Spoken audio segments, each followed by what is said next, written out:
வணக்கம். வாழ்க வளமுடன். ஆன்மீகமும் மருத்துவமும் சில சிறப்பு செய்திகளுடன் மதுரையில் நிறைய சிறப்பு உண்டு. அதே போல் மதுரையில் கீழமாசி வீதியில் இருக்கிற மொட்டை பிள்ளையார் கோயில்.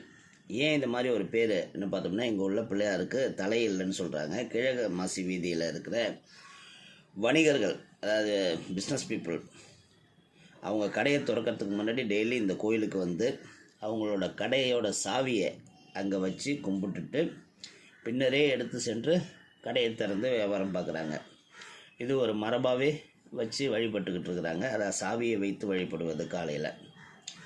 அதே போல் இந்த கோயிலை நிர்வகிக்கும் பரிபாலன சபைன்னு ஒன்று இருக்கிறாங்க. பல குடும்பங்கள், அந்த குடும்பங்கள் சார்ந்த யாருக்காவது திருமணம்னா முதல் பத்திரிக்கை இந்த மொட்டை பிள்ளையாருக்கு தான் கொடுக்குறாங்க. ஸோ அந்த மாதிரி ரொம்ப யூனிக்கான விஷயம் பாருங்கள். சாமியை கும்பிட்டுட்டு போவாங்க, அது ஓகே. காலையில் கடை திறக்கிறவங்க பாண்டிச்சேரியில் கூட சில பேர் மணக்குள விநாயகரை போய் கும்பிட்டுட்டு அதுக்கப்புறம் போய் கடையை திறப்பாங்க. திரும்ப வியாபாரம் முடிஞ்சோன்னே கும்பிட்றவங்களும் உண்டு. அப்படியெல்லாம் இல்லாமல் இந்த மதுரையில் மொட்டை பிள்ளையார்கிட்ட சாவியை வைத்து வணங்கி விட்டு செல்வதுங்கிறது ஒரு சிறப்பான செய்தி. வாழ்க வளமுடன். நலமே